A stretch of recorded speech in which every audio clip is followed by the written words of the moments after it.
Okay, so this is another attempt at my home defense video.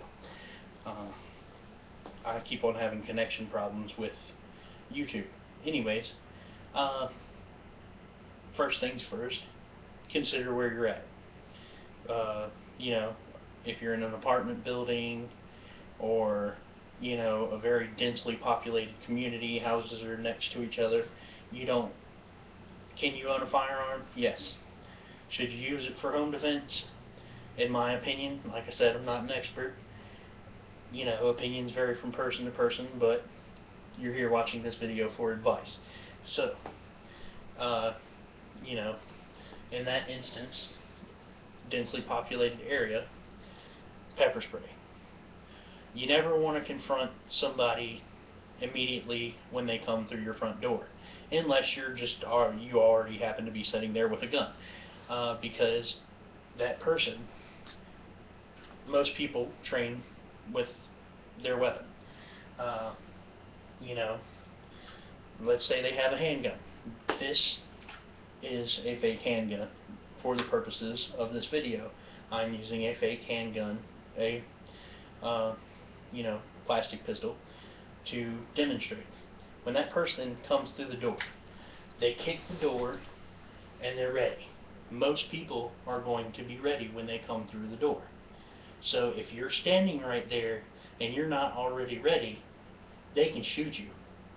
You know, and even if you are ready, you're going to get in a firefight. That's not the time to confront somebody that comes into your home.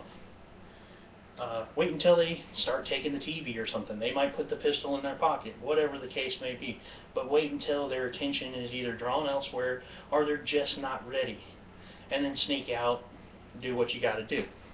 But in a densely populated area, pepper spray. You know, take cover.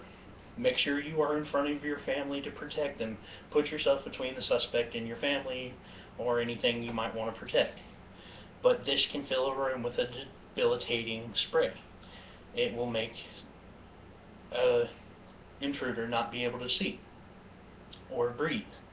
Coupled with a stun gun and maybe some zip ties or whatever, you know, you do what you got to do in that instance. You're responsible for your actions. But I feel in a densely populated area that this is a good home defense weapon. In a more a less populated area, your 12 gauge shotguns, your pistol loaded carbines, they won't go as far. If they hit something, they slow down quite rapidly. So pistol loaded carbine, pistol loaded. You know, hollow points, of course, if you're going to use a solid round, hollow point. Shotgun, something like that. If you're in a rural community where the nearest house is within good view. If you live in the country, whatever. AR-15, you know, I don't like, in a home defense situation, you're inside your home most of the time. This pistol, I can bring from a holstered position up into a ready position very fast and acquire my sights.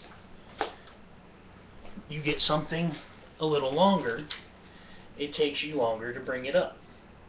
It takes you longer to acquire sights. You know, just my opinion. You don't want to use something huge because you have to bring that gun up. Pistol, you draw and go straight to ready. It's quick. It's effective. You know, if you're castle wall like some places and your life is starting outside of your home, of course, AR, great thing to use.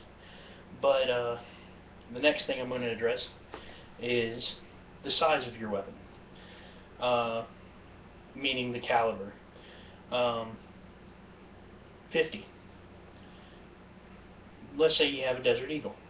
You come out of your room. You're in a hallway or just in a room. You fire that weapon off. Okay? This is close to your face. The flash to your unadjusted eyes in the dark is going to blind you. The sound is going to deafen you. That being said, 40, 45, 9mm, those are all good home defense weapons. But just consider the flash and the amount of sound that comes out of that weapon. You don't want to end up debilitating yourself to the point where you're no longer effective. You know, if you've ever been shot with a BB gun, I don't know how many people have, but it can ruin your day. So to me, the accuracy that you use is far superior to the size of the gun. Do you want to kill the person, or do you not want to kill the person? You know, some people make that argument, and you know, like I said, it depends on what your intention is and what you want to do. But you know, I'd rather drop the person. So for me, 9mm, 40, 45. You don't really want to go to a 50 cal or anything like that because, like I said, flash. Your reacquisition with that thing is going to be ridiculous. To fire that weapon, I mean, you're going to fire that weapon. The flash is going to go off. You're going to squint your eyes. The weapon's going to end up here somewhere. Now your hands are in front of your face. Okay? So even if you open up your eyes fast, your pupils have to readjust to the darkness if the lights aren't on. And then you have to reacquire that target in your sights. I just don't think it's a viable weapon. You know, knives, machetes, things like that. Be real. Most of the time, the person coming in your house is either going to be armed with a knife or with a gun. You don't want to get in a knife fight. You know, and bringing a knife to a gunfight is, you know how that works out. So, all in all, consider where you're at, what your threat level is, the damage you could do to yourself and the others in your home, and make your decision from there. You know, and always know your weapon. Always know your weapon. I can't stress that enough. Shoot with it. Take it apart and maintain it. You know, whatever you can do to make a stronger connection between you and that tool will benefit you. Work on your accuracy.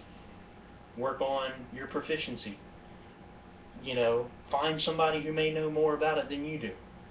But either way, that is my opinion on home defense.